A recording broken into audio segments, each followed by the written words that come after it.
Hello and welcome to Kyle's Kitchen. Today we have a professional in the kitchen. We have Chef Frank Hill from Alliance Country Club with us today. Thank you for joining us. Thanks for having me. We're going to talk a little bit about your background later on in the show, but we got to get some things started because you're going to make a pork dish for us today. Tell us what you're going to be making. I have two center cut pork loin chops here, and applewood smoked bacon. I'm going to wrap the pork loin and pan sear them. Now, is this a recipe you came up with yourself, or is this something that you kind of... Actually, it's this week. It's one of the features at the club, and I wanted to do something off the menu as well, and that's when we'll get into the salad. But the pork dish is just something I'm running as a feature this week at the club, and I thought I was really happy with it, so I thought we would try it here. But I'm going to use these bamboo skewers to hold the bacon in place. Okay. Now, do you soak your skewers first, or do you not?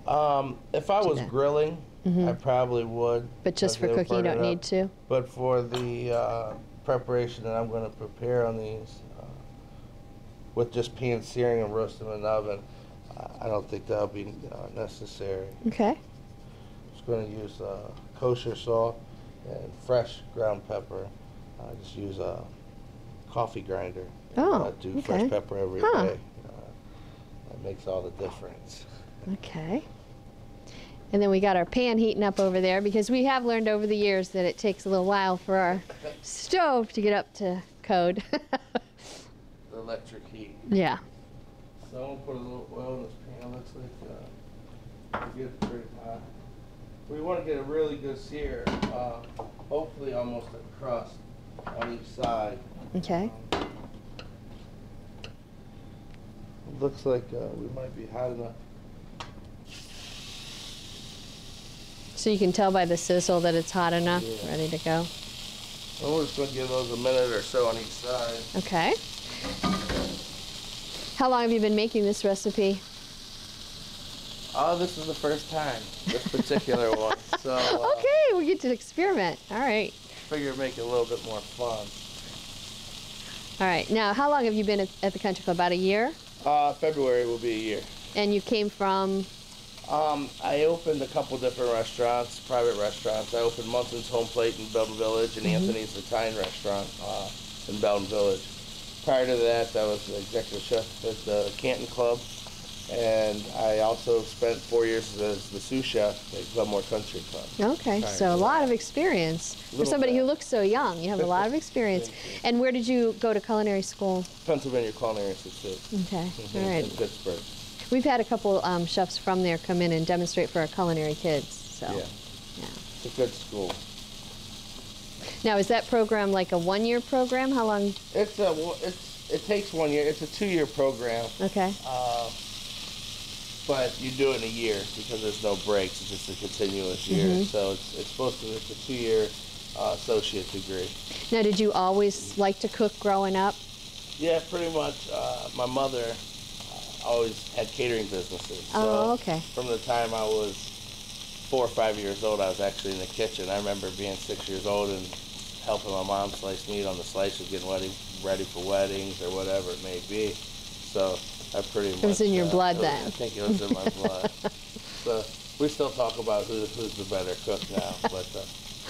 Would be fun to eat it, yeah, your husband. So we got a nice crust on the one side. You want that good sear. And we'll do the same on the other side. Those are like about, what, 1.5 inches thick or something? Yeah, about 1.5 inches thick. I cut them at about a 6-ounce portion is what they are, 6 ounces. And then with the applewood bacon, it's just adding that little bit of flavor. Well, it sure does smell delicious. Good. And then I noticed you brought your own major toolbox there, your tools. Yeah, you have to be prepared. You never know what you're going to get might into. need. So everything I need pretty much is right there. As long as I have a whisk, a chef's knife, and a pair of tongs, that pretty much can make it to the kitchen. So a couple dry towels. Looks like these are brown enough nice. We'll go ahead and put these in the oven.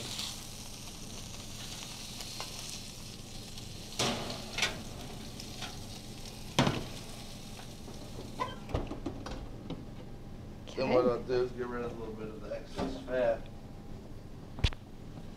And we'll come back to this pan here shortly to make the sauce.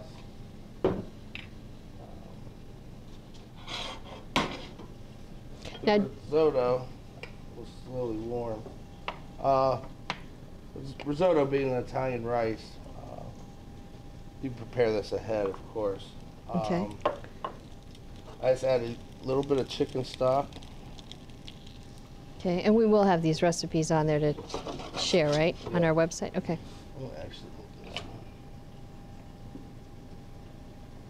that. To this side, chicken stock. I want to slowly start warming up the risotto. And then I want to cut the pears Okay. to make the Now this sauce is, for the pork. and okay, this is for the pork too. Okay. Now, do you pretty much have free reign at the Country Club to create your own recipes? I do. That's what makes it a lot more fun and interesting. I do weekly features every week, so that kind of gives me my outlet, because any menu to any chef, I think after a while Gets old, right? a little boring. Yeah. So that's where coming in and being able to every week do something a little different. What I always think is amazing, though, as far as being a chef and how you guys prepare for like large groups and make it all consistent and all, you know, good when you're trying to get all those meals out at once to like 150 people or whatever. It can be a little tough at times. It can be a little tough. Really, it's a lot. It's in the preparation, of course, naturally, and being prepared. Yeah. And Organized. If you can get that part down, you're in pretty good shape. If you do you watch a lot of cooking shows too to get some of your inspiration? I do watch or? some. Top Chef, I like that one, and Chopped. And probably my favorite would be No Reservations, Anthony Bourdain. If I could hang out with anyone for a day, it would probably be Anthony Bourdain. You'd learn some new words, I'll bet. He's it's a lot of fun. He's a wild guy, it sounds like.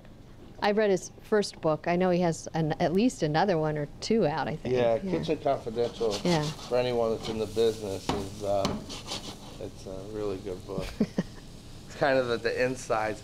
I'm going to dice the shallot. Okay.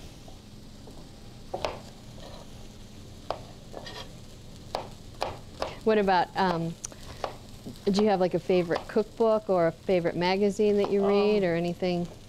Maybe one of my favorite cookbooks would be that I own, The French Laundry. Okay. I just read about that in a magazine not too long ago that said if you were going to have a party, do not get that book out to think you're going to make all those recipes. It's definitely a lot more on the technical end of the culinary, definitely. We're going to add a little shallot to the sauce. And we're going to deglaze with a little Riesling wine. How's it smelling out there in the crew? Pretty good, huh? You want to get the fond, which is called from searing the meat. Okay. That crust or that small bits that stick to the pan. That's what they call the fond, and that's where you get a lot of extra flavor for your sauce. Since you're a professional, I can ask you this: what is your favorite type of cookware? You know, I don't really have a preference. Really? Exactly the type of cookware.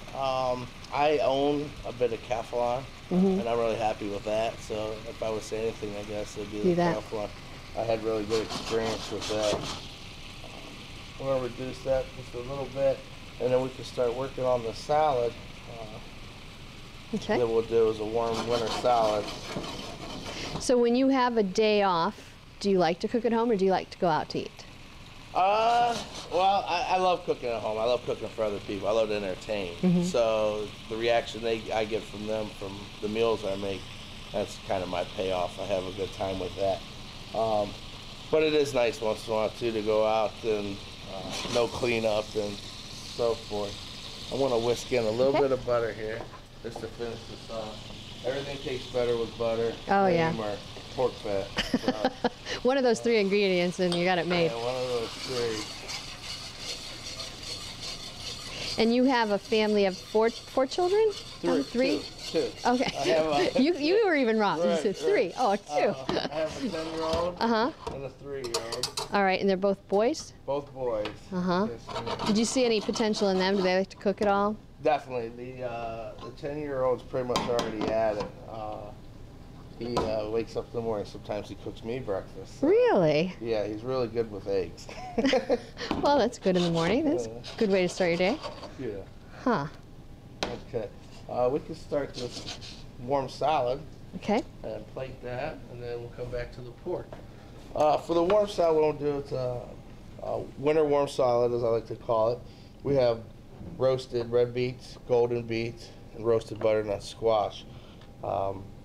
We're going to warm that with an apple cinnamon vinaigrette in a pan, and then we're going to top it with the goat cheese. Well, that sounds So, good to me. For the vinaigrette, Now, is there any special way that you roast your beets and squash? Or? the beets, I prefer peel them, rub them with just a little olive oil, salt, and pepper, wrap them in foil. Okay. Put them in the oven at 350 or 400, depending on your oven. It can vary. It can take an hour, hour and a half, till they're tender. You want them to be able to just slide, if you have a skewer or a fork, till they're really tender. Take them out and dice them. The butternut squash, you want to do a small dice, toss in a little olive oil, salt, and pepper, and then put on a sheet tray, bake that in the oven. 20 minutes probably on the butternut squash. I'm going to try that because I always roast my beets in their skin and then peel them later, but I'm going to try And it you that can way. do it that way as well. Long as you're having the foil, you know, if you peel on the foil, it'll protect them. So we're going to start with a little bit of apple cider vinegar, a little bit of apple cider,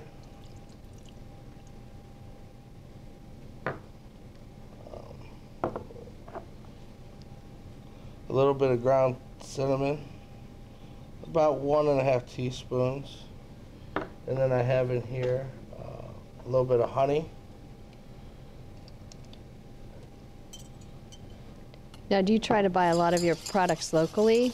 Yeah, as much Whatever as you can. possible. My brother did Easier have sometimes a year. Yeah, yeah. He did have a greenhouse well, so I try to use as much of that as possible. So then you whisk that together, and slowly, as you're whisking, add your oil. You're not going to have to worry about the emulsification too much, because when we warm this in the pan, it's going to break anyway.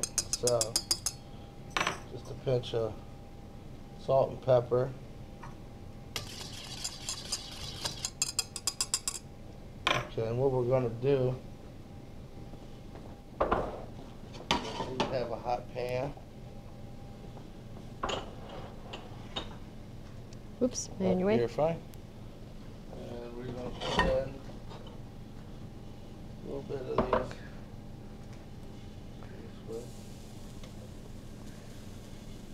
These red beets, the golden beets, squash.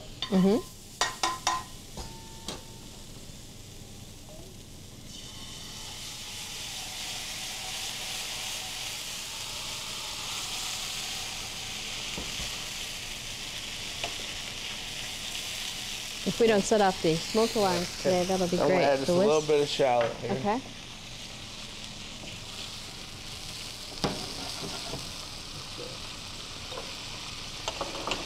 Now, is there something that you prefer to cook over others, like appetizers or desserts or main meals? I really like working with seafood. Do I you? would say it's probably one of my favorite. The different fish from around the world. I try to experiment as much as possible with the different species from different countries and waters. Just makes it a little bit more interesting. I'm going to get the field green.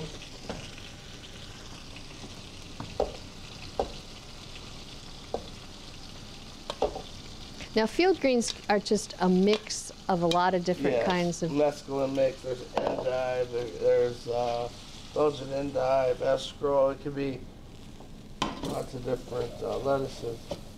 We'll mix that good.